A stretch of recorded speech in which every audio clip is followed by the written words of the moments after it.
رب اشرح لي صدري ويسر لي أمري واحلل عقدة من لساني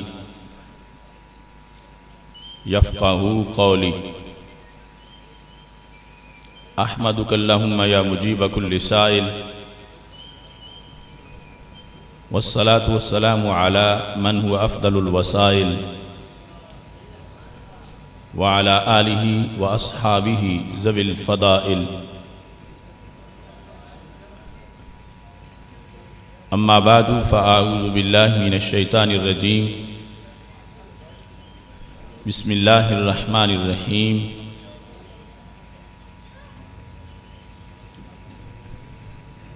إن الدين عند الله الإسلام صدق الله العظيم وصدق رسوله النبي الكريم الأمين إن الله وملائكته يصلون على النبي يا أيها الذين آمنوا صلوا عليه وسلموا تسليما الصلاة والسلام عليك يا سيدي يا رسول الله وعلى آلك وأصحابك يا حبيب الله. محبت سے درود و سلام کا نذرانہ پیش کریں. الصلاة والسلام علیک یا سیدی یا رسول اللہ وعلی آلک واصحابک یا حبیب اللہ. مولا صلی وسلم دائما ابدا علی حبیبک خیر الخلق کلہم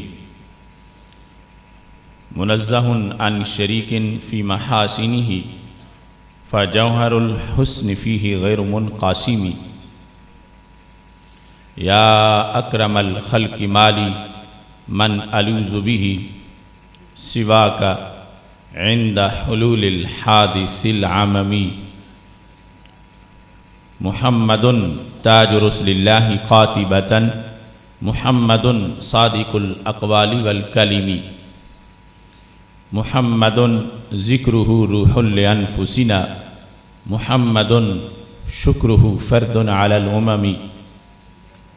ربی صلی وسلم دائما ابدا علی حبیبک خیر الخلق کلہم.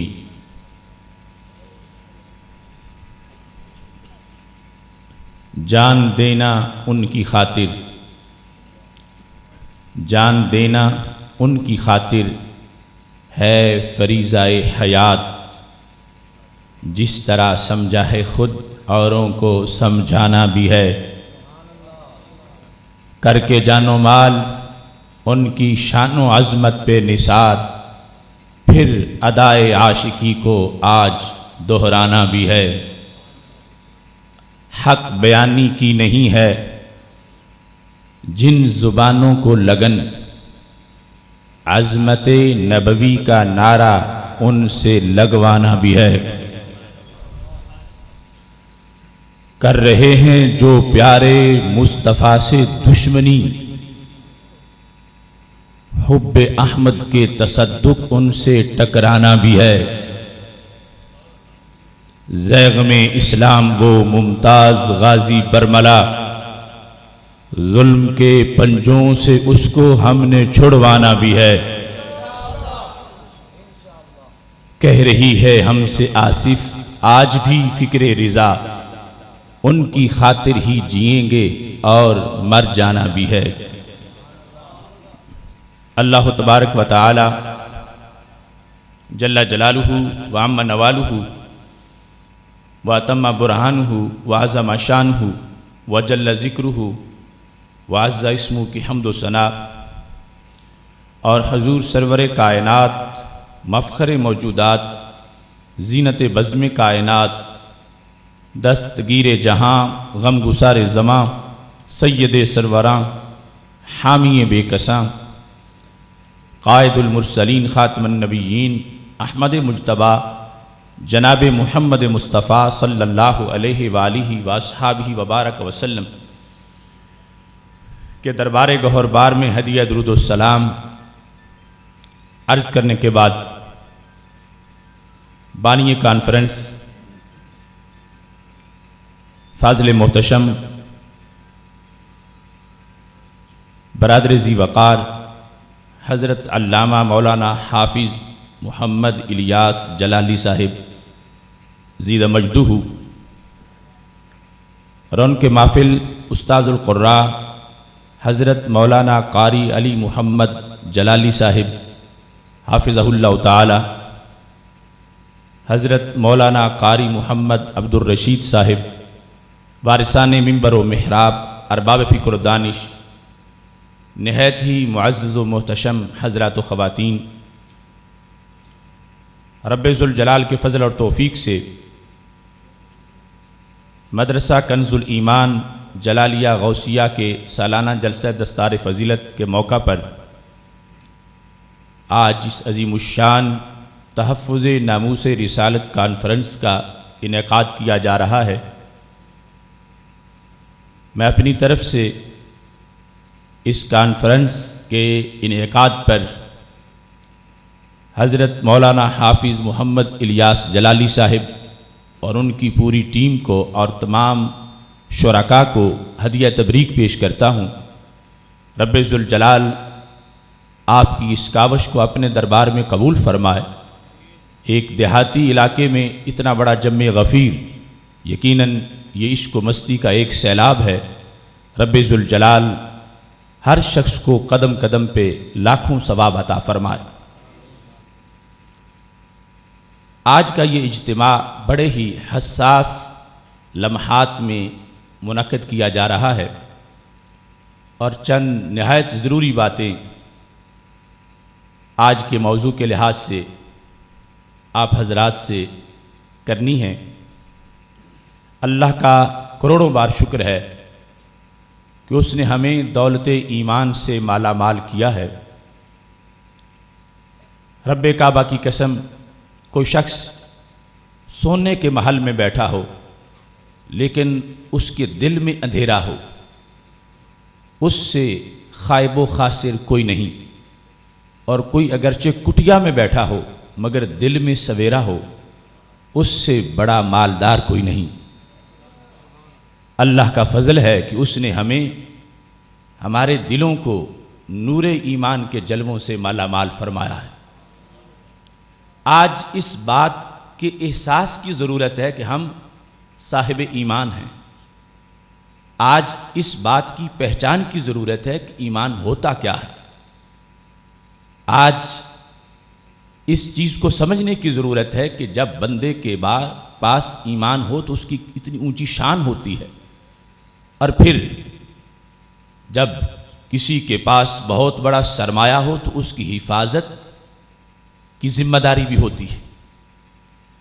ایک شخص جو نادار ہے اس کو فکر ہے کہ میں کھاؤں گا کیسے، کماؤں گا کیسے، گزارا میرے اہل و عیال کا کیسے ہوگا، لیکن جب کسی کے پاس پیسہ آ جائے تو اس کی یہ فکر ختم ہوتی، اس کے ہے کہ میرے پاس پیسے ہیں، جو چیز ضرورت ہوگی پیسوں سے خرید لوں گا، مگر اس کو اگلی فکر لاحق ہو جاتی ہے کہ میرا پیسہ کہیں چوری نہ ہو جائے، کہیں لٹ نہ جائے، اور کہیں میں اس سے محروم نہ ہو جاؤں۔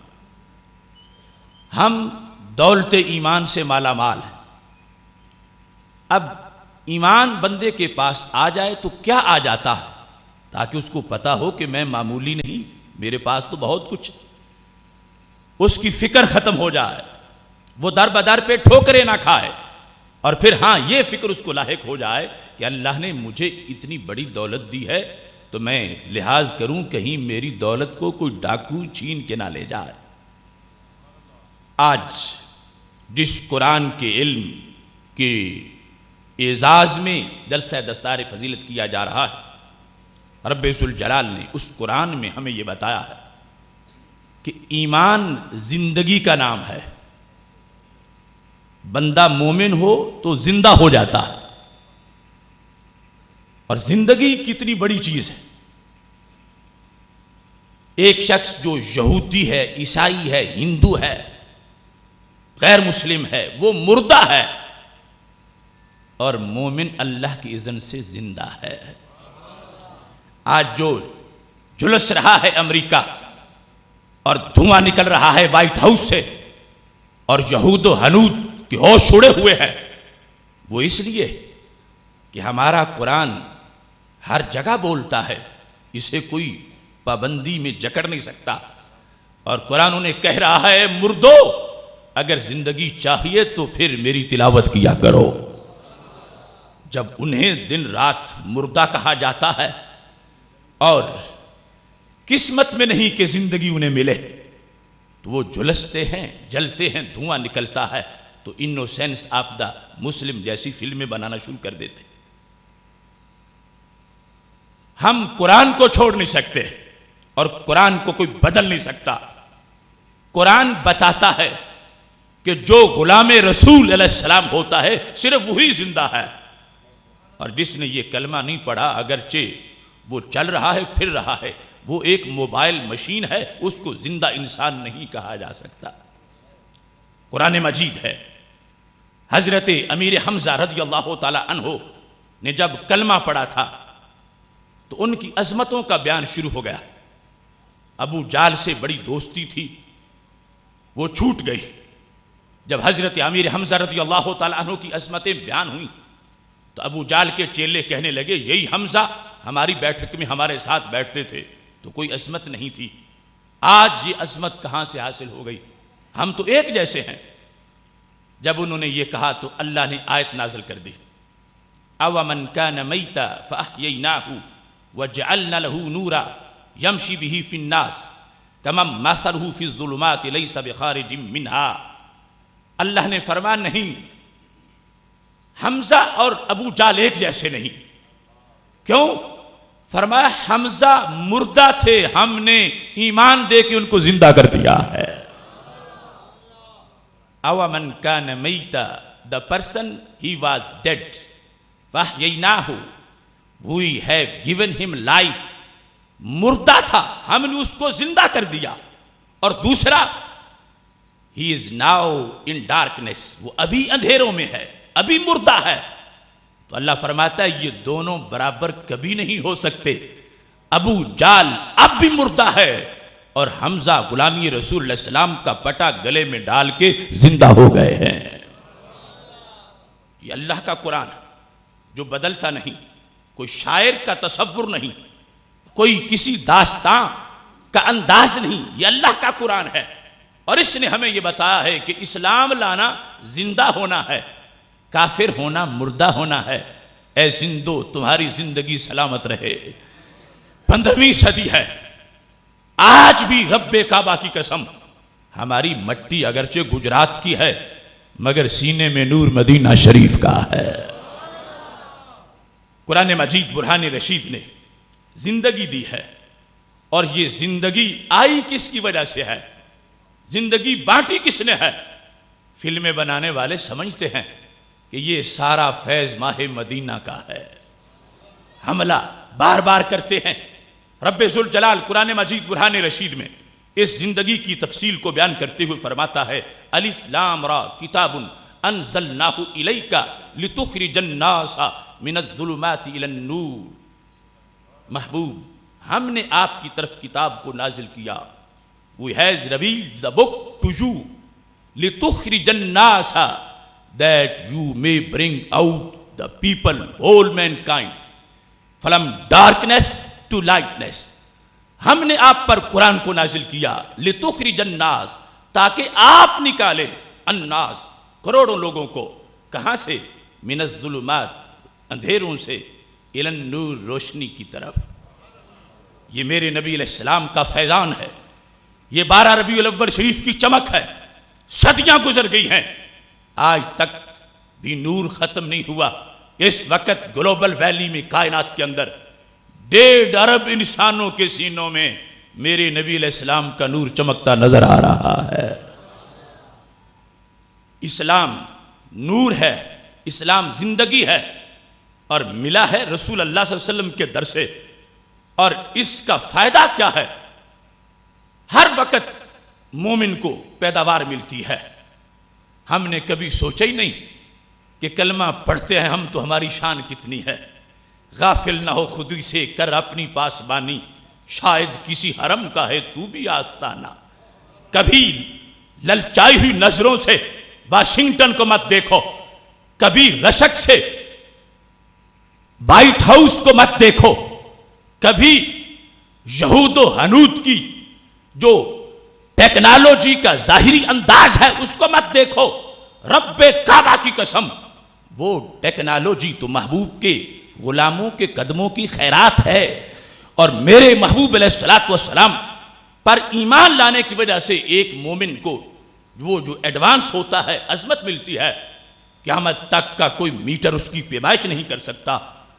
ہم میں سے ہر شخص اگرچہ وہ کوئی محدث نہیں، کوئی پیر طریقت نہیں، کوئی رہبر دین نہیں، کوئی حافظ قرآن نہیں، ایک سادہ سا مومن ہے، کلمہ پڑھتا ہے، حلال کماتا ہے، وقت پہ نماز پڑھتا ہے، اس کی شان قرآن سے پوچھو، تم حیران رہ جاؤ کہ رب نے تمہیں کتنا اونچا مرتبہ عطا فرمایا ہے۔ الم تری کیف ضرب اللہ مثلا کلمۃ طیبہ کشجرۃ طیبہ اصلها ثابت وفرعها فی السماء تؤتی اکلها کل حین باذن ربها۔ اللہ فرماتا ہے کیا تم نے دیکھا نہیں جو تم کلمہ شریف پڑھتے ہو اس کی مثال کیا ہے؟ کلمہ پڑھنے کی شان کیا ہے؟ اس سے ملتا کیا ہے؟ اس سے بندے کے لیے ہر وقت کتنی پیداوار حاصل ہوتی ہے۔ میرے بھائیوں، عظمت مومن اور مقام مومن کو سامنے رکھ کر زندگی بسر کرو گے تو کبھی دل کے اندر اداسی نہیں ہوگی، ہم کہاں ہیں، وہ کہاں ہیں، وہ کہاں چلے گئے، وہ کہاں پہنچ گئے۔ ہاں، محنت، آگے بڑھنا یہ ہمارا اپنا شعار ہے، لیکن رب کعبہ کی قسم جس دل کے اندر ایمان نہ ہو وہ اگرچہ فضاؤں میں اڑ رہا ہو وہ ہمارے جوتوں سے بھی نیچے ہے، اور جس کے اندر ایمان ہے وہ اگرچہ زمین پہ بیٹھا ہو اس کی عظمتیں آسمانوں کو چھونا شروع ہو جاتی ہے۔ الم تری ڈڈ یو ناٹ سی کیف ضرب اللہ مثلا how Allah has explained the example of good word. کلمہ طیبہ کی رب نے مثال کیسے دی ہے؟ کلمۃ طیبہ کشجرۃ طیبہ، اچھا کلمہ لا الہ الا اللہ محمد الرسول اللہ، اس کی مثال کیا ہے؟ فرمایا لائک اے فائن ٹری، جیسے ایک بہت اچھا درخت ہوتا ہے، دیہاتی ماحول اور قرآن کی وضاحت اور میرے محبوب علیہ السلام کی اس کتاب کا کمال یہ ہے کہ رب ذوالجلال نے حضرت موسیٰ علیہ السلام سے فرمایا تھا مثل کتاب احمد بین الکتب کویائن فیہ لبن کلما مخدتہ اخرجت زبدۃ۔ اے میرے کلیم، میں اپنے حبیب علیہ السلام کو ایسی کتاب دوں گا جس کتاب کی مثال ایک برتن جیسی ہے۔ کیسا برتن؟ فرمایا وہ جو دودھ سے بھرا ہو۔ کیسا دودھ؟ فرمایا جس کو جتنی بار بھی بلویا جائے، رڑکا جائے، مکھن نکلے گا مگر دودھ لسی نہیں بنے گا، دودھ دودھ ہی رہے گا۔ اس قرآن کو صحابہ نے پڑھا، مکھن ملا، شان ملی کہ ان کی مثل کوئی نہیں۔ اہل بیت اطہار رضوان اللہ علیہم اجمعین کو اسی کا مکھن ملا کہ زمانے میں ممتاز ہوئے۔ اسی قرآن سے حضرت امام حسین کربلا کے میدان میں پہنچے، اسی کے مکھن سے امام اعظم بنے، اور اسی کا فیض امام بخاری کو ملا۔ اور ختم نہیں ہوا، چلتے چلتے یہی مکھن مجدد الفیسانی کو ملا، یہی مکھن امام احمد رضا بریلوی کو ملا، اور ختم نہیں ہوا، یہی مکھن بھکی شریف کے حافظ الحدیث کو بھی ملا۔ اس کا مکھن آج بھی موجود ہے، اور یہ ضرورت ہے کہ ہم اس کی طرف متوجہ ہوں۔ افسوس سے کہنا پڑتا ہے کسی کے بیٹے کا بیرون ملک سے خط آ جائے، وہ عصر کو خط پائے، مغرب سے پہلے پڑھواتا ضرور ہے، رات نہیں گزرتی کہ بیٹے کا خط آیا ہے، پتہ نہیں کیا لکھا ہے، خود پڑھ نہیں سکتا، تو یہ معذوری نہیں بناتا کہ چونکہ پڑھا ہوا نہیں ہوں، اگر پڑھا ہوا ہوتا تو خط پڑھ لیتا، چنانچہ اب اچھی طرح غلاف میں سنبھال کے رکھ دیتا ہوں، صدیوں پڑھا رہے۔ نہیں، وہ سمجھتا ہے کہ اسے پڑھوانا چاہیے۔ وہ بوڑھا باپ تلاش میں ہے کہ مجھے کوئی خط پڑھ کے سنائے۔ اگر پرائمری پاس لڑکا ملتا ہے، وہ خط پڑھتا ہے، فر پڑھتا چلا جاتا ہے، یہ بوڑھا پوچھتا ہے اس کا مطلب بتاؤ کہ یہ لکھا کیا ہے؟ وائے ناکامی متائے کارواں جاتا رہا، کارواں کے دل سے احساس زیاں جاتا رہا، بیٹے کا خط پڑھے بغیر رات نہ گزرے اور مولا کا خط پڑھے بغیر پوری زندگی گزر جائے. روزانہ فاتحہ پڑھے نماز میں پتہ ہی نہ ہو پڑھتا کیا ہوں. اس سے بڑی بے وفائی کیا ہو سکتی ہے. قرآن مجید برہان رشید رب کا ہمارے نام خط ہے, ہمارے ساتھ اللہ کی گفتگو ہے, جس سے لذیذ کوئی جملہ ہو نہیں سکتا, جس سے خوشبو کسی کلام میں آ نہیں سکتی. قصے کہانیاں ناول ڈائجسٹ پڑھنے والی قوم کو یہ سوچنا چاہیے کہ اللہ نے جو تحفہ ہمارے نبی علیہ السلام کے سینے پر نازل کیا اور ہمیں عطا فرمایا, ہماری ہر بیماری کا علاج اس میں موجود ہے. اور ہر عمر کا جو پہلو سٹیج ہے, انسان جہاں بھی ہے اسے شوق ہونا چاہیے کہ میں قرآن کی زیارت تو کروں, قرآن پڑھ تو لوں. اگرچہ آنکھوں سے دیکھنے سے بھی بندگی ملتی ہے, مگر تلاوت, تجوید, قرات, معنی اور مفاہیم اور پھر عمل, یہ ساری آگے بہت بڑی بڑی انسان کی عظمتیں ہیں جو اس سے ملتی ہیں. اب وہ قرآن دیکھو کتنے خوبصورت انداز میں ہمیں سمجھا رہا ہے, اور اگر انسان کے دل میں یہ باتیں ہوں تو کبھی مایوس نہیں ہوتا, اور جو کچھ بھی ہو جائے اس کے حوصلے بلند رہتے ہیں. ٹھیک ہے دنیا کے بازار میں میری کرنسی کا ریٹ نہیں لگ رہا, مگر میں کیوں مایوس ہوں. قیامت کا بازار لگنے والا ہے جس میں پتہ چلے گا کہ سکہ یہی چلنے والا ہے. الم ترى کیف ضرب اللہ مثلا, تم دیکھتے نہیں ہو رب نے مثال کیسے بیان کی ہے. کلمۃ طیبہ کشجرۃ طیبہ, کلمہ طیبہ یوں ہے جیسے پاک درخت ہوتا ہے. انداز کیا ہے, اصلها ثابت وفرعها فی السماء, its roots are firm standing, اس کی جڑیں پختگی سے ہیں لگی. وفرعها فی السماء, its branches are in heaven, اس کی ٹہنیاں آسمانوں تک پھیلی ہوئی ہیں. اب سوچو تو صحیح مومن کا قد اونچا کتنا ہے, جس کے دل کا کلمہ جڑیں زمین میں ہیں, ٹہنیاں آسمانوں تک ہیں. میرے نبی علیہ السلام تشریف فرما تھے, حضرت نابغہ آ گئے اور کہتے ہیں بلغنا السماء عزتا و تکرما انا لنرجو فوق ذلك مظہرا. بڑھتے بڑھتے محبوب ہم تو آسمانوں کو لگ گئے اور امید ہے کہ ہم اس سے بھی آگے نکل جائیں گے. وہ عرب کا معاشرہ جہاں جہالت تھی, ذلت تھی, رسوائی تھی, لیکن میرے نبی علیہ السلام نے قرآن سے کیسا انقلاب وہاں عطا کیا. صحابی کہتے ہیں 10-12 فٹ کا اونچا نہیں ہوا, بلغنا السماء عزتا و تکرما, ہم تو آسمانوں تک جا پہنچے, اتنی عزت ہمیں مل گئی اور یہاں نہیں رکیں گے, محبوب اس سے آگے بھی نکلیں گے. تو میرے نبی علیہ السلام نے پوچھا این المظہر یا ابا لیلہ, اس سے آگے کہاں جانا چاہتے ہو؟ تو کہا الجنہ, محبوب آگے جنت میں جانا چاہتے ہیں. فرمایا اجل انشاء اللہ تعالی, جس رب نے اتنی بلندی دے دی ہے وہ جنت بھی عطا فرما دے گا. اب مومن کے دل دولت جو ملی ہوئی ہے, پریشانی نہ رہے کہ ہمارے پاس کچھ نہیں, بہت کچھ ہے. ہاں اس کی حفاظت کی ضرورت ہے. تم دیکھتے ہو فصلیں اگتی ہیں, کسی درخت کا پھل لینے کے لیے 5 سال انتظار کرنا پڑتا ہے, کسی کا سال, کسی کا 6 مہینے. پودے چھوٹے چھوٹے فصلیں اگتی ہیں, انتظار ہوتا ہے. تمہیں خبر ہے کہ جو تمہارے دل کی فصل ہے یہ کتنے وقت کے بعد پھل دیتی ہے؟ یہاں سال کا انتظار نہیں, مہینے کا بھی نہیں, دن کا بھی نہیں, گھنٹے کا بھی نہیں, منٹ کا بھی نہیں. اللہ فرماتا تؤتی اکلہا کل حین باذن ربہا. اے مومن تیرے دل کا باغ ہر سیکنڈ میں پھل عطا فرماتا ہے. It gives fruit by permission of his Lord. اللہ کے اذن سے یہ ہر سیکنڈ میں پھل عطا کرتا ہے, ہر سیکنڈ میں. اور پھر کتنا بڑا بینک بیلنس ہے مومن کی نیکیوں کا, ہر سیکنڈ میں پھل. کاشتکاری کر رہا ہے, دل میں ایمان عقیدہ صحیح ہے, وقت پہ نماز پڑھتا ہے, گوڈی کر رہا ہے, پانی لگا رہا ہے, رات کو کھیت کی حفاظت کر رہا ہے, ہل چلا رہا ہے. میرے محبوب کا قرآن کہہ رہا ہے ہر سیکنڈ میں مومن تیرا بیلنس بڑھتا جا رہا ہے. تجھے مایوسی نہیں ہونی چاہیے کہ پتہ نہیں کب کیا ملے گا. کیسا باغ, کتنی پاک مٹی ہے ایک مومن کے سینے کی, اور کتنا مقدس باغ ہے ایک مومن کے دل کا.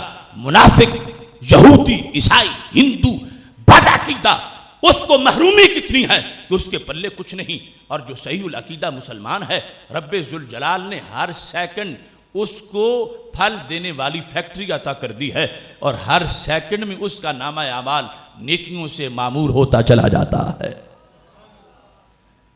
قرآن کے اس پیغام کو سن کے آج پھیلانے کی ضرورت ہے. لوگ دیکھنے جاتے ہیں پھولوں کو، لوگ نکلتے ہیں پہاڑوں کی سیر کے لیے، لوگ دیکھتے ہیں چاند ستاروں کو. میں کہہ رہا ہوں مومن وفی انفسکم افلا تبصرون، پلٹ کے اپنے آپ کو بھی تو دیکھ لو کہ تم کون ہو، تمہاری حقیقت کیا ہے.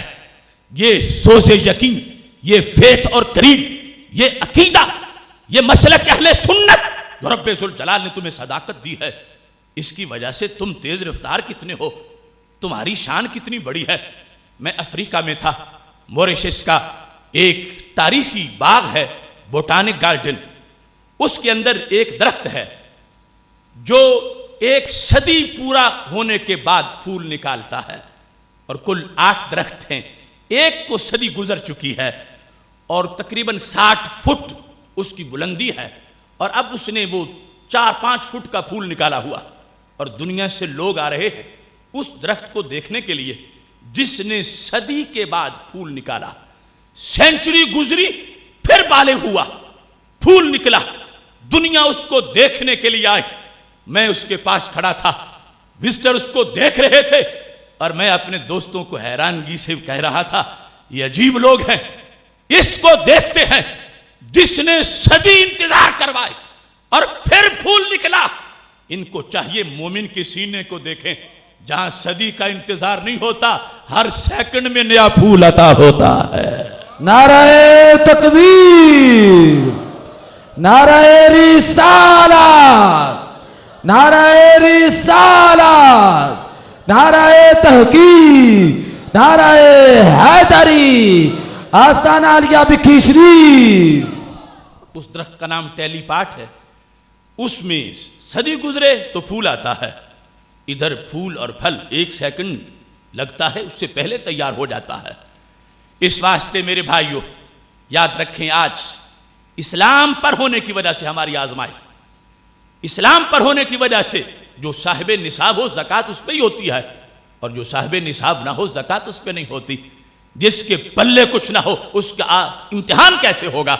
آج ہم امتحان سے گزر رہے ہیں، اور کڑی آزمائش ہے ہماری، اور کڑا امتحان ہے. یہ ہمارے مدارس جہاں ہم اپنے بچوں کو بھیجتے ہیں، حافظ بنتے ہیں، عالم بنتے ہیں، یہ ذریعہ ہے کہ جس کی وجہ سے ہم اس درخت کو پانی دے سکتے ہیں جو ہر سیکنڈ میں پھل عطا فرماتا ہے. مبارک ہو ان والدین کو جن کے بیٹے مدرسہ کنز الایمان جلالیہ غوثیہ میں آئے، آج حافظ قرآن بن کے جا رہے ہیں، جو یہاں درس نظامی پڑھتے ہیں. مبارک ہو علامہ حافظ محمد الیاس جلالی صاحب کو، بچوں کے والدین کو، بچوں کو، اساتذہ کو. کیوں؟ یہ عظمت ایسی ہے کہ ابھی زمین و آسمان کی تخلیق نہیں ہوئی تھی. اس کردار کو اللہ کے دربار میں اس وقت بھی سراہا جا رہا تھا. خالق کائنات جل جلالہ کے دربار میں مبارکباد پیش کی جا رہی تھی. یہ میرے محبوب علیہ السلام کا فرمان ہے، ان اللہ تعالی قرأ طٰہٰ و یاسین قبل ان یخلق السماوات والارض بألف عام، کہ رب ذوالجلال نے زمین و آسمان کی تخلیق سے 1000 سال پہلے طٰہٰ اور یاسین کی خود تلاوت فرمائی. تصور کرو انسانوں، یہ زمین جس پہ بیٹھے ہو ابھی یہ نہیں بنی تھی، آسمان بھی نہیں تھا، ان میں کچھ بھی نہیں تھا. اللہ قرآن پڑھ رہا تھا، فرشتے قرآن سن رہے تھے. جب طٰہٰ اور یاسین کی تلاوت رب نے کی ہوگی تو انداز کیا ہوگا. جب لما سمعت ملائکۃ القرآن، جب فرشتوں نے قرآن سنا، قالت، بول اٹھے، طوبیٰ لأمہ ينزل ھذا علیہا، مبارک ہو اس امت کو جنہیں یہ قرآن دیا جائے گا. راتوں کو جاگ کے قرآن کی بات سننے والوں، نیند چھوڑ کے دین کے لیے آ جانے والوں، دن بھر کی تھکاوٹ کے باوجود نغمہ جبریل کے معنی سننے والوں، اپنی عظمت تو دیکھو.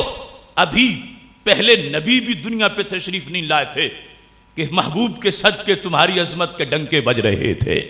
نہ زمین تھی، نہ اس کے مکین تھے، نہ آسمان تھا، نہ آسمان کے ستارے تھے، نہ کائنات کے رنگین نظارے تھے. اللہ قرآن پڑھ رہا تھا، فرشتے قرآن سن رہے تھے، کہہ رہے تھے طوبیٰ لأمہ ینزل ھذا علیہا، مبارک ہو اس امت کو جن کو یہ قرآن عطا کیا جائے گا. وطوبیٰ لأجواف تحمل ھذا، مبارک ہو ان سینوں کو جو اس قرآن سے مدینہ بن جائیں گے. وطوبیٰ لألسنۃ تتکلم بھذا، مبارک ہو ان زبانوں کو جن زبانوں سے اس قرآن کی ریسیٹیشن اور تلاوت کی جائے گی. کتنے عظیم وہ لوگ ہیں جو اس مبارک بات کے مستحق بنتے ہیں. میں ہزار التماس سے تمہیں یہ کہنا چاہتا ہوں، اول سعادت تو یہ ہے کہ اپنے بیٹوں کو اس راہ پہ لگاؤ، اور اگر یہ قسمت میں نہ ہو تو جو اس راہ میں لگے ہیں کبھی انہیں حقارت کی نگاہ سے مت دیکھو. یہ وراثت ہے ہمارے نبی علیہ السلام کی، اور عظیم وراثت عظیم لوگوں کو ملتی ہے. یہ ٹوٹی پوٹی صفوں پہ بیٹھ کر نغمہ جبریل کی تلاوت کرنے والے اللہ کے پسندیدہ لوگ ہیں. پڑھتے ہیں، پڑھاتے ہیں، لوگ محو خواب ہوتے ہیں، یہ پھر بھی مصروف کتاب ہوتے ہیں. نزلت علیہم السکینہ وغشیتہم الرحمہ وحفتہم الملائکہ وذکرہم اللہ فی من عندہ. صحیح مسلم شریف میں ہے، میرے نبی علیہ السلام فرماتے ہیں سکون کا نزول ہوتا ہے، بخشش کی ہوا چلتی ہے. جہاں قرآن پڑھایا جا رہا ہوتا ہے، تجوید ہو، ترتیل ہو، ناظرہ ہو، حفظ ہو، درس نظامی ہو، اس کے لیے اہتمام کیا ہوتا ہے؟ فرشتے آ کے طواف کرتے ہیں، اور اللہ عرش پر حاملین عرش کے سامنے ہر ایک کا نام بھی لیتا ہے، فخر بھی فرماتا ہے. ہمیں ضرورت ہے ہم میں انجینئر ہوں، ہمیں ضرورت ہے ہم میں ٹیکسٹائل کے شعبہ کے اسپیشلسٹ ہوں، ہمیں ضرورت ہے ہم میں ڈاکٹر ہوں، ہمیں ضرورت ہے اچھے بزنس مین ہوں. مگر یاد رکھنا میرے بھائیوں، میں ان ساری ضرورتوں سے بڑی ضرورت یہ سمجھتا ہوں ہم میں وہ اسپیشلسٹ ہوں جو ہمیں حلال حرام کا فرق بتا سکیں. ہر چیز کی ضرورت ہے. کھانا کھانا ہو، اچھے گوشت کی ضرورت ہے، مسالے کی ضرورت ہے، گھی کی ضرورت ہے، اچھے پکانے والے کی ضرورت ہے. مگر سب سے پہلے اس انسان کی ضرورت ہے جو یہ پہچان کرے کہ گوشت کتے کا نہیں، گوشت بکری کا ہے، حرام نہیں حلال ہے. اگر یہ اتھارٹی نہ ہو، پکانے والی ہو، سب کچھ کرنے والی ہو، گوشت تیار ہو جائے، تمہارے سامنے رکھا جائے اور کہہ دیا جائے یہ پتہ نہیں کہ ہے حلال یا حرام، مگر روسٹ اچھی طرح ہے، باورچی بڑا عمدہ ہے، تم کہو گے پھر ہمارے کام کا نہیں. ہمیں تو پہلے یہ بتاؤ حلال ہے یا حرام ہے، باقی سارے مراحل بعد کے ہیں. تو زندگی کے جتنے شعبہ جات ہیں وہ بعد میں آتے ہیں. حلال حرام بیان کرنے والی طاقت کا مقام پہلے نمبر پر ہے، اور یہ بیان کرنے والے اینٹ اٹھائیں تو نیچے سے نہیں نکلتے، اگرچہ رب کی قدرت سے بعید نہیں کہ آسمانوں سے مسلسل علماء نیچے نازل کرتا رہے، پہاڑ پھٹیں اور اندر سے کوئی غزالیہ زمان نکلا، امکان ہے. مگر عادت جاریہ کیا ہے کہ پگھلنا پڑتا ہے اور اپنے آپ کو پگھالنا پڑتا ہے. صفوں پہ بیٹھ کے کئی سال گزارنے پڑتے ہیں، اور پھر کوئی وقت کا غزالی اور رازی سامنے آ جاتا ہے. امام تفتازانی تیمور لنگ کے دربار میں بیٹھے ہوئے تھے، وقت کا بادشاہ ہے، اور امام تفتازانی بیٹھے ہیں. بارش بڑی تیز آ گئی اور ریلا پانی کا آ گیا. اس کے پیلس سے پانی جب ٹکرایا، تفتازانی اٹھ کے کھڑے ہو گئے. بادشاہ نے کہا کہاں جا رہے ہو؟ کہا خطرہ پیدا ہو گیا ہے، کہیں یہ محل گر نہ جائے، اگر گر گیا تو بڑا نقصان ہوگا کہ میں یہاں بیٹھا ہوں. تو بادشاہ نے کہا تم ملا ہو، میں وقت کا حکمران، میں بیٹھا ہوں تو آپ بھی بیٹھ جائیں. میں قیمتی ہوں یا آپ قیمتی ہو؟ میں بیٹھا ہوں تو آپ کو کیا خطرہ ہے؟ آپ تو ایک مدرسہ کے ملا ہیں، آپ اتنے آپ کو قیمتی کیوں سمجھ رہے ہیں؟ تو امام تفتازانی نے کہا بات یہ ہے کہ تم مر جاؤ گے، تمہاری سیٹ پر کرنے میں 5 منٹ بھی نہیں لگیں گے، تو اس سے بڑا گدھا پہلے ہی تیار بیٹھا ہوگا.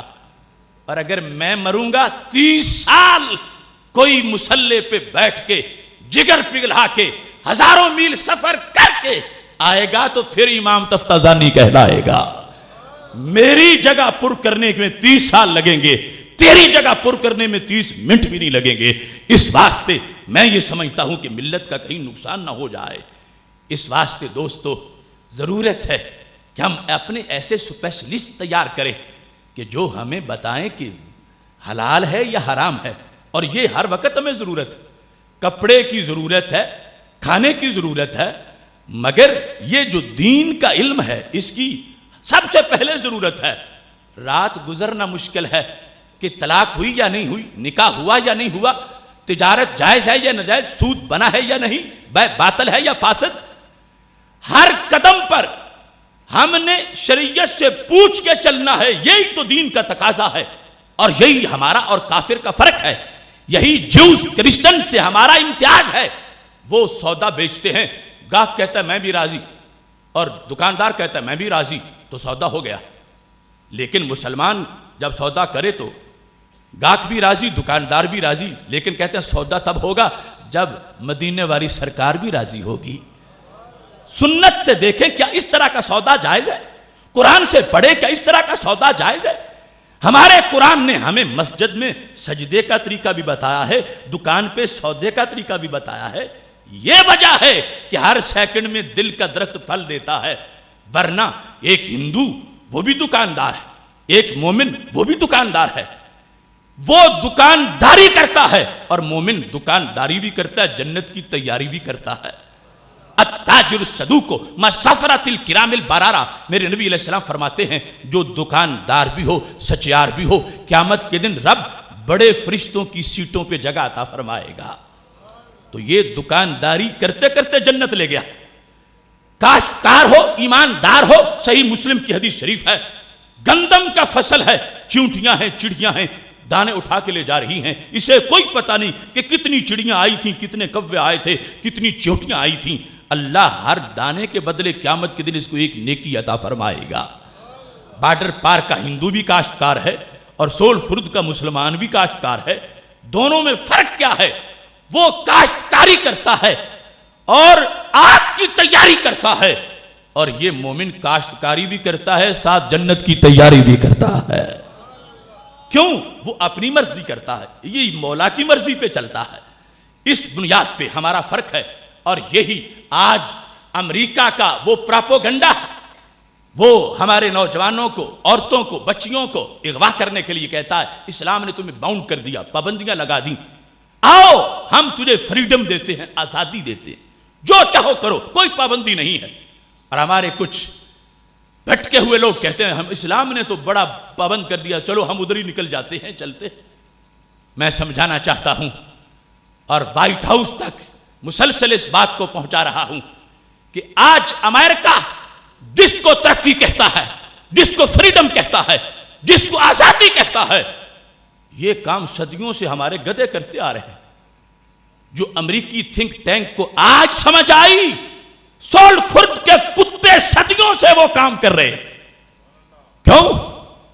کیا ہے فریڈم, آزادی امریکہ نے کیا دی ہے؟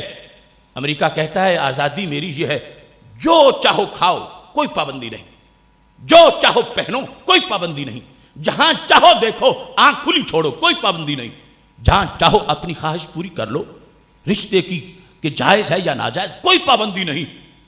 یہ بول کے کہہ رہا ہے میں نے انسان کو عظمت دے دی.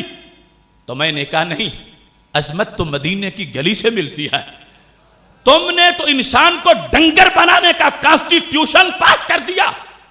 ہمارا گدھا کھاتے وقت نہیں پوچھتا کہ جائز ہے یا ناجائز, ہمارا کتا نہیں دیکھتا کہ رشتہ جائز ہے یا ناجائز, جہاں چاہتا ہے خواہش پوری کر لیتا ہے.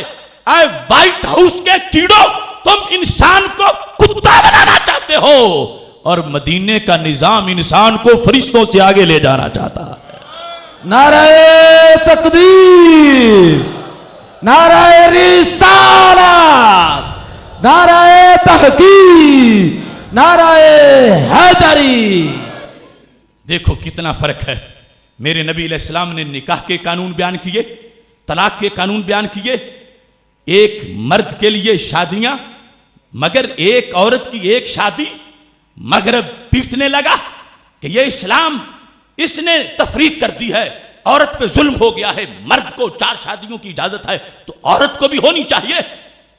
تو اسلام نے کہا تم عظمت انسان سمجھے ہی نہیں، کیسے پاگل ہیں وہ لوگ۔ اگر پوچھا جائے کہ یہ کتی کس نسل کی ہے تو کہتے ہیں اس کی ماں کتیا فلاں نسل کی، اس کا باپ کتا فلاں نسل کا۔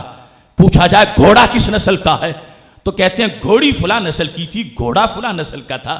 اور اگر پوچھ لیا جائے تو بتا تو کس نسل کا ہے، یورپ کی گلیوں میں چیخنے والے حرام کے بچے ہمیں بتانے لگے کہ میں گھوڑی کی نسل تو بتا سکتا ہوں، کتے کی بھی بتا سکتا ہوں، مگر بندے کی نسل کھو چکا ہوں۔ مجھے پتا نہیں میرا باپ کون ہے، مجھے پتا نہیں کہ میں کس کا لطفہ ہوں۔ تو میں نے کہا یورپ کی گلیوں میں اندھیرا ہے اور طیبہ کے بازاروں میں سویرا ہے۔ عورت کے لیے 4 اس لیے جائز نہیں کہ کیسے بتائے گی کہ نسل کس کی ہے، کیسے بتائے گی کہ اولاد کس کی ہے، کیسے سنبھالے گی کہ یہ پیدا ہونے والا کس کی ذریت ہے۔ تو مدینہ نے عظمت انسان بتائی ہے، انسانی مقام ملا ہے تو قرآن سے ملا ہے، میرے نبی علیہ السلام کے فرمان سے ملا ہے۔ اس واسطے ہمیں ضرورت ہے کہ ہم اپنے یہ اسپیشلسٹ تیار کریں، اور پھر آگے جو بہت زیادہ صلاحیت رکھتا ہو وہ ساری زبانیں بھی سیکھے، عصری احوال کو دیکھے، کائنات میں ہر مسئلے کا حل اس نے پیش کرنا ہے۔ لیکن سب سے پہلے یہ اسے قرآن آتا ہو، اسے حدیث آتی ہو، اسے مہارت ہو، اسے فقہ آتی ہو۔ اور میں یہ کہا کرتا ہوں ایک ہے آنکھ اور ایک ہے اینک۔ آنکھ ہو تو اینک کی ضرورت ہوتی ہے، آنکھ ہی نہ ہو تو اینک پہننا فراڈ ہے۔ دین کا علم آنکھ ہے اور عصری علوم اینک ہیں۔ اینک جائز ہے مگر آنکھ تو ہونی چاہیے۔ اندھا انسان آنکھ پہن کے فیشن کرتا ہے۔ آج لاکھوں بچے سکول کو جاتے ہیں اور صرف چند مدرسہ کو آتے ہیں۔ ہماری وراثت جو مدینہ شریف سے چلی اس کے طلبگاروں کی تعداد زیادہ ہونی چاہیے۔ ہم سکول کی تعلیم کے خلاف نہیں ہیں، مگر پہلے آنکھ کا تو اہتمام کرنا چاہیے۔ اینک ساتھ ضروری ہے، ضرورت کے ساتھ اس کا استعمال بھی ہوگا۔ ہر بچے کو اپنا نظریہ یاد ہو، ہر بچے کو اپنا عقیدہ یاد ہو، ہر بچے کو حلال حرام کے مسائل یاد ہو، ہر بچے کو جس شعبہ زندگی سے وہ متعلق ہونے والا ہے اس کی احکام یاد ہوں۔ ہاں پورا اسپیشلسٹ ہر بندہ نہیں بن سکتا، نہ اس کے پاس ٹائم ہے، وہ ایک جدا فیلڈ ہے جس میں اسپیشلسٹ تیار ہوں گے۔ مگر میرے بھائیوں، آنکھیں چھوڑ کے اینکوں کے پیچھے دوڑنا یہ کوئی معقول بات تو نہیں، اور جو آنکھیں نکال کے اینکیں مفت بانٹ رہا ہو وہ کوئی محسن نہیں ہو سکتا۔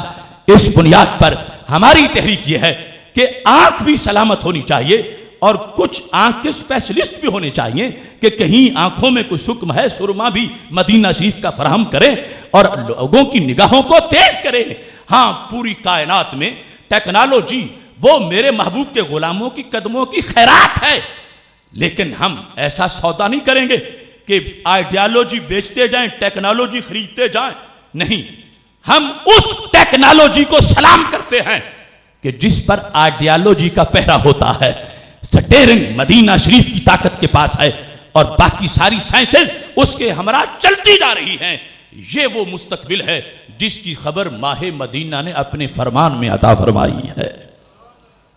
میرے بھائیوں، آج اس دین کی اس شان کی وجہ سے کہ یہ قیامت تک کے مسائل کا حل پیش کرتا، اس بنیاد پہ حسد ہو رہا، اس بنیاد پہ بغض ہو رہا، چونکہ پہلے سارے دین وقت کے لیے تھے، ایکسپائر ہو گئے۔ ہم ان میں سے کسی کا عیب بیان نہیں کرتے، مگر وہ ڈوز اس وقت کی تھی، ہمیشہ کی ڈوز نہیں تھی۔ اور ہمیشہ کی بیماریوں کا علاج صرف اسلام ہے، ہمیشہ کی روشنی صرف اسلام ہے، ہمیشہ کی چاندنی صرف اسلام ہے۔ اور میرے نبی علیہ السلام نے کتنے خوبصورت لفظوں میں فرمایا تھا، ترکتکم علی ملت بیضاء لیلھا کنہارھا، لوگوں میں تمہیں روشن ملت پہ چھوڑ کے جا رہا ہوں جس کی رات بھی اتنی روشن ہے جتنا کہ دن روشن ہوتا ہے۔ یہ روشنی ہے، وائٹ ہاؤس میں روشنی نہیں، روشنی گنبد خضرا میں ہے۔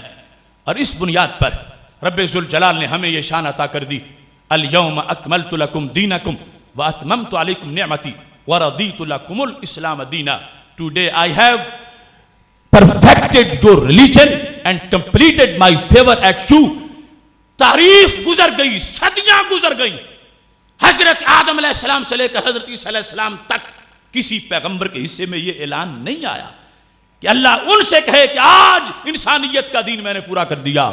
یہ 12 ربیع الاول کی شان ہے اور ختم نبوت کا فیضان ہے کہ میرے نبی علیہ السلام کی یہ زبان ہے۔ اللہ فرماتا ہے آج میں نے اے انسانیت تمہارا دین پورا کر دیا، نعمت پوری کر دی، وَرَضِيتُ لَكُمُ الْإِسْلَامَ دِينًا، میں نے تمہارے لیے اسلام کو دین پسند فرما لیا۔ کتنے پسندیدہ لوگ بیٹھے ہیں کہ جو اللہ کے پسند کردہ دین کو اپنائے ہوئے ہیں، کتنے عظیم لوگ بیٹھے ہیں کہ اس دین کے ساتھ منسلک ہیں جو خالق نے ہمارے لیے پسند کیا ہے۔ یہ وجہ ہے آج جو ہم سے حسد ہو رہا۔ ہم نہ دہشت گرد ہیں، نہ ٹیررسٹ ہیں، نہ انتہا پسند ہیں، ہم اصول پسند ہیں۔ اول سے آخر تک ہم اپنے موقف پہ قائم ہیں، مگر چونکہ دین ہمارا کمپریہنسو ہے، جامع ہے، قیامت تک کی ہر رات کی چاندنی ہمارے پاس ہے، تو جنہوں نے قبول نہیں کیا وہ دھتکارے ہوئے لوگ ہم سے حسد کرتے ہیں، بغض کرتے ہیں، خاکے بناتے ہیں، قرآن مجید کو جلاتے ہیں، معاذ اللہ برننگ قرآن ڈے منا رہے ہیں، اور پھر یہ گستاخانہ فلمیں بنا رہے ہیں۔ ایسی صورتحال میں اب ہمیں بیدار ہو جانا چاہیے اور تیار ہو جانا چاہیے۔ ناموس نبوت پر پہرا دیتے ہوئے صحابہ کرام رضی اللہ تعالیٰ عنہ نے جو قربانیاں دیں اس کو ذہن میں رکھو۔ یمامہ کی جنگ ہے، ختم نبوت کی پہلی جنگ، شان رسالت کی جنگ، شان رسالت کی جنگ یمامہ کی، اس میں شہید کتنے ہوئے؟ احد کو دیکھو، بدر کو دیکھو، خندق کو دیکھو، حنین کو دیکھو، تمام غزوات رسول علیہ السلام میں اتنے صحابہ شہید نہیں ہوئے جتنے ناموس نبوت پر پہرا دیتے ہوئے یمامہ میں شہید ہو گئے۔ 600 سادات صحابہ ختم نبوت پر پہرا دیتے ہوئے، مسیلمہ کذاب کے خلاف لڑتے ہوئے 600 صحابہ نے جان دے دی۔ ایک صحابی کی کتنی شان، کتنا اونچا مقام ہے۔ تو یہ ہے تحفظ ناموس رسالت کی تحریک۔ صحابہ نے 600 صحابہ نے جانیں دے کر سول خرد تک یہ پیغام بھیجا تھا، ناموس نبی کی خاطر ہم ہر باطل سے ٹکرائیں گے، جو راہ میں ہماری آئے گا ہم اس کو مار گرائیں گے۔ یہ مسئلہ ہے چھپی ماں کا، کیا خطرہ پھر جسموں جاں کا، اس مسئلے کو جو چھیڑے گا پھر تاج اٹھا لے جائیں گے۔ کیا حاجت ہے ہمیں زندگی کی، پھر زندگی میں شرمندگی کی، سب وار کے پونجی جندڑی کی، خود بدن پہ کفن سجائیں گے۔ گستاخ نبی کا چلتا پھرے کیوں عاشق دل میں جلتا رہے، گستاخ کو آگ لگا کے ہی سینے کی آگ بجھائیں گے۔ اس راہ محبت میں ہم سے مہمان بنے جو جیلوں کے، کل خلد بری کے باغوں میں تختوں پہ دیکھے جائیں گے۔ محبوب کی عزت کر مانگے، ہم سب کی جان بھی حاضر ہے، ایک جان نہیں ان پہ تو لاکھ بار بھی صدقے جائیں گے۔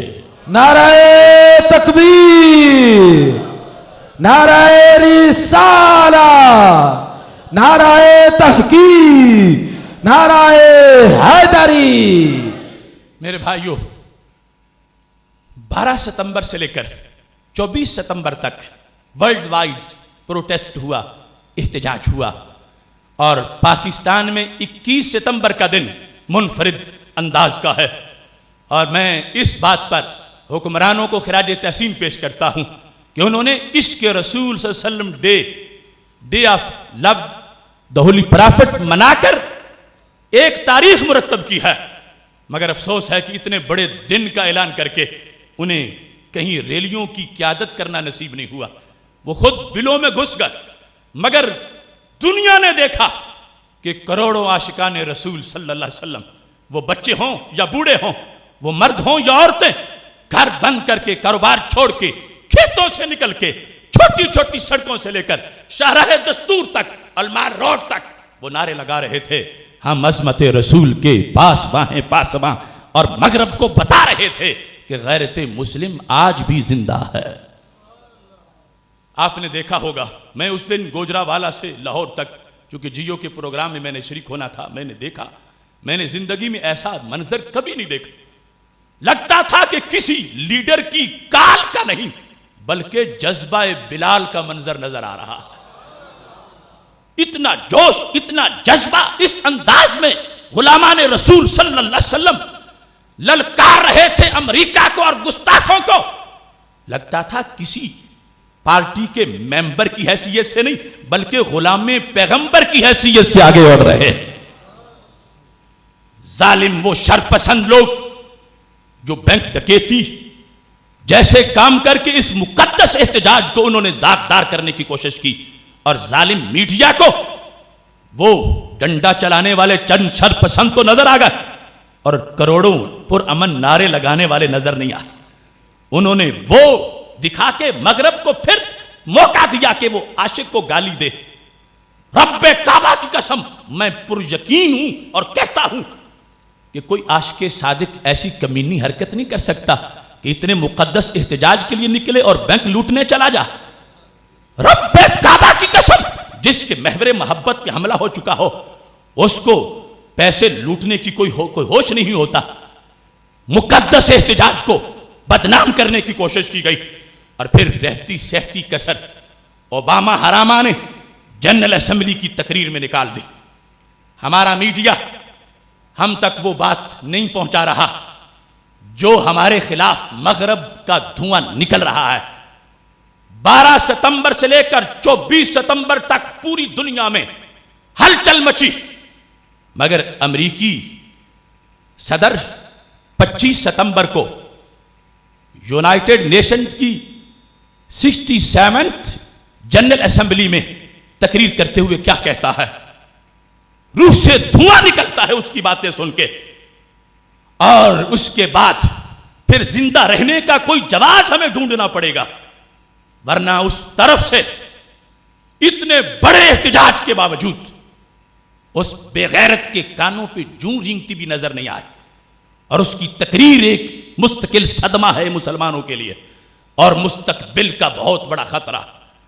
اس نے اس تقریر کے اندر واضح لفظوں میں یہ کہا کہ some person ask why we don't ban at this video، کہ کچھ لوگ پوچھتے ہیں کہ ہم اس ویڈیو پہ پابندی کیوں نہیں لگا سکتے۔ Answer is enshrined in our laws، ہمارے دستور کے اندر اس کا جواب پوشیدہ ہے، پہلے ہی موجود ہے۔ کون سا؟ کہتا ہے our constitution gives right the freedom of expression، کہ ہمارا قانون آزادی اظہار کا حق دیتا ہے، and we protect it، اور ہم اس کی حفاظت کرتے ہیں۔ تو بدبخت کہتا ہے کہ جس نے فلم بنائی اس کو ایک حق دیا ہے ہمارے قانون نے بنانے کا کہ وہ اپنی رائے کا اظہار کر سکتا، تو اس کنجر کمینے نے مسلم امہ کو بتا دیا کہ تم مطالبہ کرتے ہو کہ ان کو لٹکایا جائے، میں تو نئی بنانے کے لائسنس جاری کر رہا، ہمارا تو دستور یہ ہے، ہمارا قانون یہ ہے۔ اور پھر اسی تقریر کے اگلے حصے میں جا کے دلیلیں کیا دیتا ہے؟ دلیل یہ دیتا ہے، کہتا ہے like me the majority of the American is Christian, میری طرح جو اکثریت امریکیوں کی ہے وہ عیسائی ہے۔ تو کہتا ہے ہم اکثریت والے عیسائی جو ہیں کہتے ہیں we will never ban the blasphemy against our sacred most sacred faith، ہمارے جو نہایت ہی مقدس عقائد ہیں اور شخصیات ہیں اگر ان کی توہین میں بھی کوئی فلم بنائے گا ہم اس پر بھی پابندی نہیں لگائیں۔ تو اس بدبخت نے مسلم امہ کو کہہ دیا کہ بے غیرت بنو ہماری طرح، بے ادب بنو ہماری طرح تو زندگی گزار لو، اور اگر ہماری طرح بے ادب بے غیرت نہیں بنتے تو پھر رستہ ڈھونڈو تم نے کیسے جینا۔ مردہ گھوڑے OIC کے حکمران، آرگنائزیشن آف اسلامک کنٹریز کے گونگے حکمران جو وہاں بیٹھے ہوئے تھے، ان کو بولنے کی توفیق نہیں ہوئی کہ تو بک کیا رہا ہے، گستاخ لہجے میں کہ تو مسلمانوں کو بغیرتی کی دعوت دے رہا ہے کہ چونکہ ہم اپنے نبی کو گالیاں دیں تو ہمیں کچھ نہیں ہوتا، ہم توہین کرتے ہیں۔ مسلمانوں تمہارے نبی کے لیے ہم عزتیں کہاں سے ڈھونڈ کے لائیں؟ جو یہ بکواس کر رہا تھا تو اسی دن ہی 25 ستمبر کو سعودی عرب کے بے حس حکمرانوں کے سمیت پوری دنیا کے مسلم حکمرانوں کو جوتے مار کے امریکہ کے ایمبیسڈر اپنے ملک سے نکال کر یہ اعلان کرنا چاہیے تھا کہ ہم ایسی بے غیرتی کی زندگی بسر نہیں کرنا چاہتے۔ دیکھو کتنی بڑی جسارت اور خود گستاخی کہ وہ بھونک رہا ہے کہ ہم جب اپنے نبی کی توہین پر یہ سزائیں نہیں دیتے تو تمہارے نبی کی توہین پر ہم کیا کریں؟ تو وہ بتانا چاہتا ہے بے ادبی ہمارے قانون کا حصہ ہے تو تمہارے قانون کا بھی بن جائے، تم ہمارے اتحادی ہو، نیو ورلڈ آرڈر ہمارا مانو۔ اور اس کے ساتھ تیسری دلیل وہ اس سے بھی بڑی گستاخی ہے، کہتا I am president of united state, میں امریکہ کا صدر ہوں، کہتا I accept the people every day talk awful things about me, روزانہ لوگ نازیبا باتیں مجھے کہتے ہیں، کہتا ہے I will defend their this right that they should do so, میں ان کی بھی نگرانی کروں گا کہ وہ میرے خلاف بولتے ہیں تو بولتے رہیں، ان کا جو آزادی اظہار کا حق ہے میں اس کی بھی حفاظت کروں گا۔ تو اس کمینے نے کیا کہا، اے مدینے کے عاشقو، یہ اوباما کنجر اس جیسے کروڑوں میرے پیغمبر کے بلال کے قدموں پہ نچھاور کیے جا سکتے ہیں، اور وہ کہتا ہے جب میری توہین ہو تو کچھ نہیں ہوتا تو تمہارے نبی کی ہو جائے تو پھر کیا ہوگا؟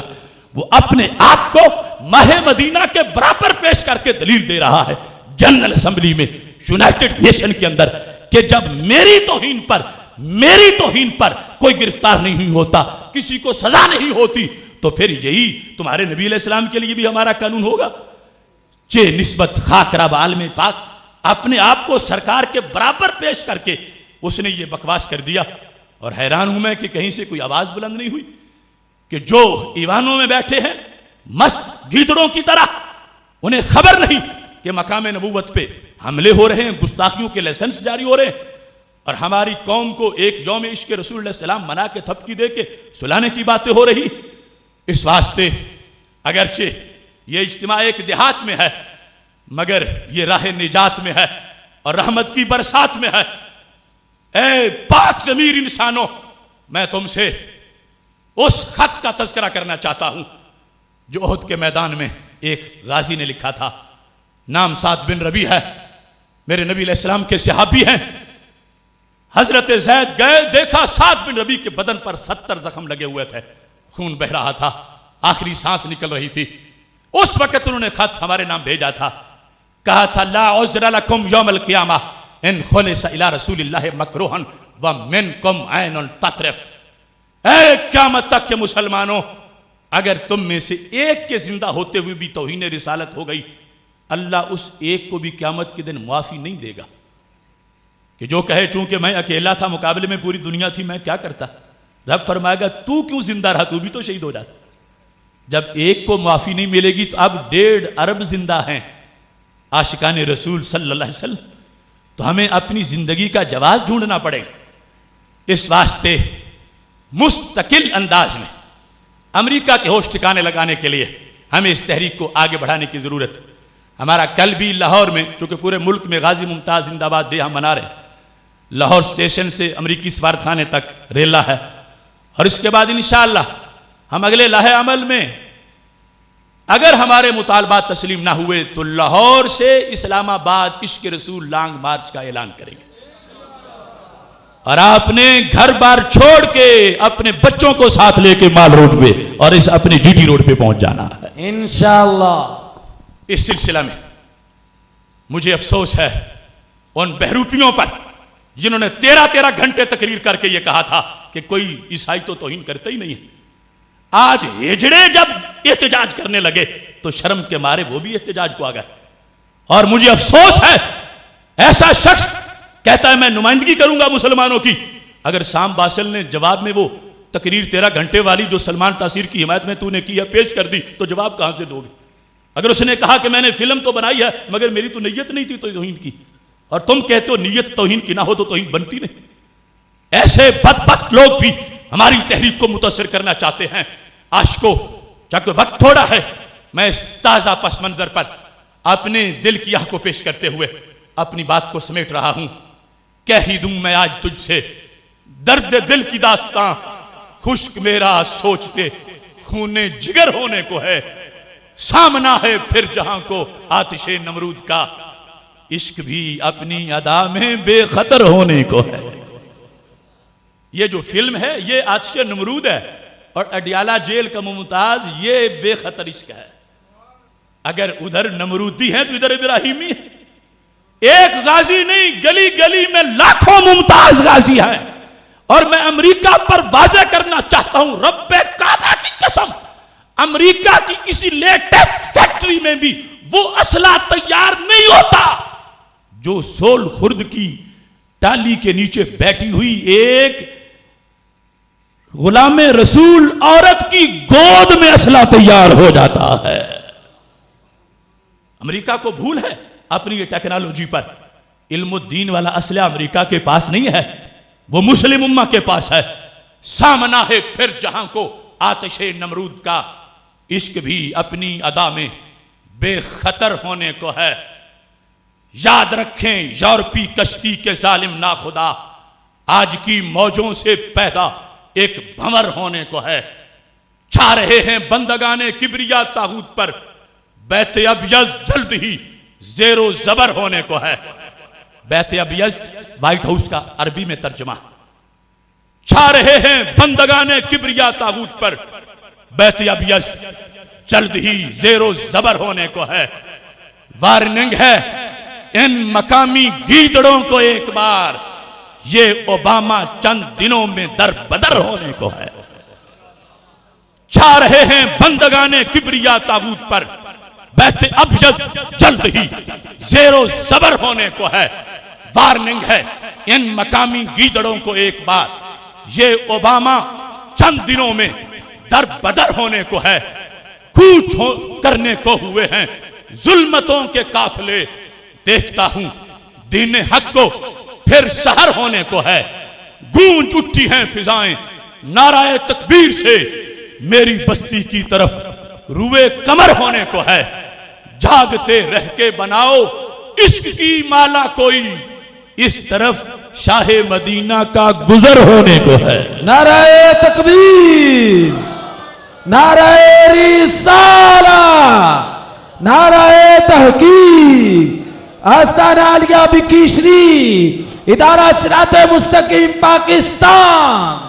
محتشم سامعین حضرات، آج کی اس مرکز میں یہ پیغام اور یہ اذان دیتے ہوئے مجھے بڑی خوشی ہے کہ ایک دیہات کے اندر حضرت حافظ الحدیث رحمہ اللہ تعالیٰ کے فیضان کا یہ سرچشمہ اور حضرت ثانی صاحب رحمہ اللہ تعالیٰ کے فیوز کا یہ گنجینہ کتنا عظیم ہے، اور کتنے بہتر طریقے سے یہاں تعلیمی امور کو چلایا جا رہا ہے، اور کتنے بہتر انداز میں حد نظر تک ٹھاٹھے مارتا عاشقوں کا یہ سمندر نظر آ رہا ہے۔ میں دعا کرتا ہوں اللہ اس باغ کو مزید بہاریں عطا فرمائے، اور حضرت مولانا محمد الیاس جلالی صاحب کی کاوشوں کو اور دوستوں کے تعاون کو اللہ اپنے دربار میں قبول فرمائے۔ وآخر دعوایا ان الحمدللہ رب العالمین۔